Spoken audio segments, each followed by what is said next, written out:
Welcome back to Market Headlines. After going viral on social media related to the leakage of data on 279 million BPJS Kesehatan participants, the Ministry of Communications and Informatics said that they would continue to carry out in-depth investigations to determine whether massive personal data leaks had occurred.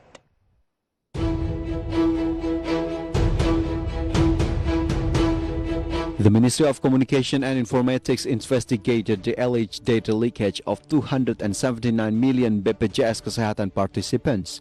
The ministry has not been able to conclude that there has been a massive leak of personal data. However, the ministry ensures that the investigation will still be carried out in depth. The ministry also coordinates with related parties according to applicable regulations. The ministry also asked all digital platform providers and personal data managers to increase their efforts to maintain the security of managed data. This step must be in accordance with the applicable personal data protection provisions.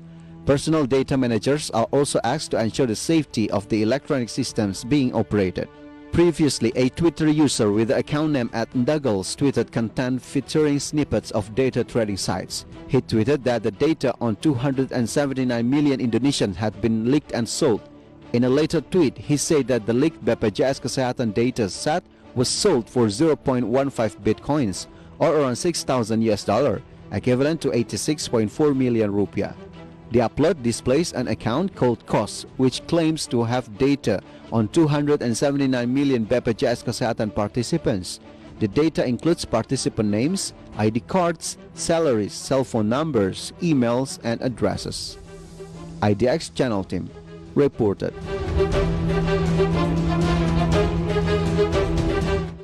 Regarding the data leakage case, how many participants have registered in BPJS system so far, and how did the BPJS and the government respond to this case? And is this the first data leakage case in Indonesia? And let's review it in the following infographic. Here it is, starting from BPJS Kesehatan participants. Through your screen, we can see that as many as recipients of state budget contribution assistance require 9.6 million people. And there are also 36 million recipients of regional state budget contributions assistance. And of course, there is 17 million wage earner workers, which is civil servants. And next one is that wage earner workers, as many as 37 million people from the business entities. And then 30.4 million, which is non-wage earner workers, and the rest 4.1 million recipients of the non-workers. And not only the Ministry of Communications and Information and the police, the National Cyber and Crypto Agency are also investigating this data leakage case. Investigating this case, the police are still investigating how the information system and the applications are used in BPJS Kesehatan. And previously, the Ministry of Communications and Information admitted that it was in the process of blocking the raid volumes. This was done because the volume was proven to be related to the alleged leakage of personal data of millions Indonesians, which includes a national identity number, cell phone number, email address, and also salary. And regarding this data leakage case, how is the response of the BPJS Kesehatan? Let's have a look at the next graphic. Through the next graphic, we can see the response both from the government and BPJS regarding the data leakage. First of all, BPJS Kesehatan immediately confirms and retests the personal data that is suspected to be being leaked. And of course, BPJS Kesehatan will always coordinate with the Ministry of Communications and Information and the State Cyber and Code Agency regarding the results of investigations conducted by internal team.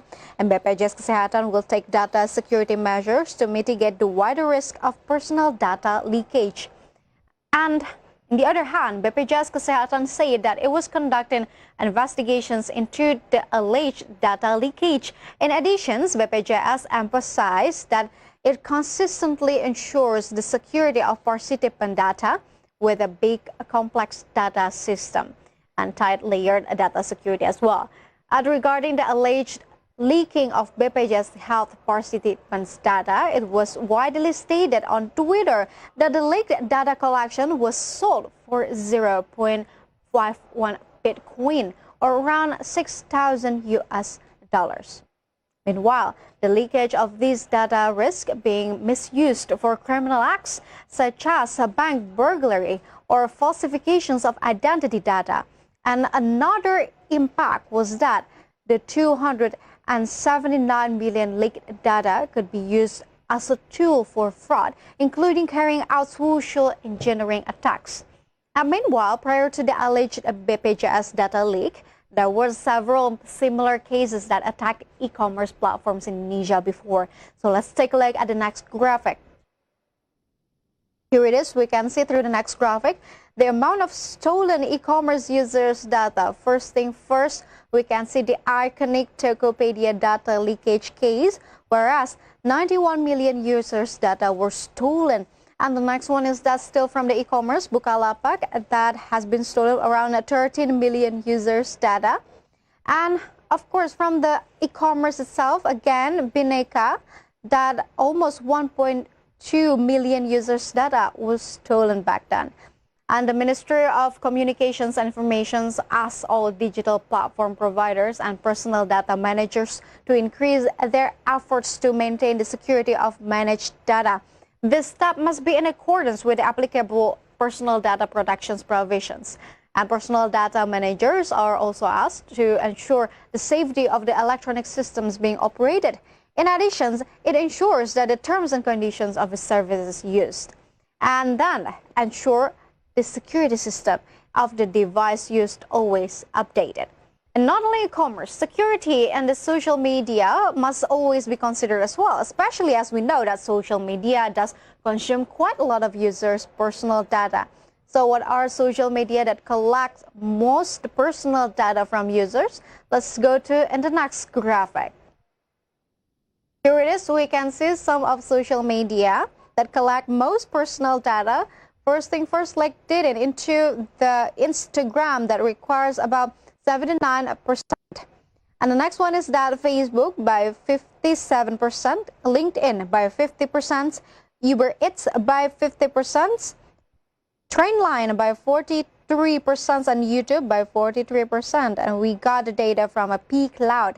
Maintaining the security of personal data in the internet and digital era is important in the midst of massive cyber attacks. And this is to reduce the possibility of data leakage and data misuse by irresponsible parties. And therefore, the following security tips can be applied, including using difficult passwords and changing them regularly, not displaying the personal information on social media, paying attention to URL addresses and to avoid phishing and or malware, and also always being careful if using public connections.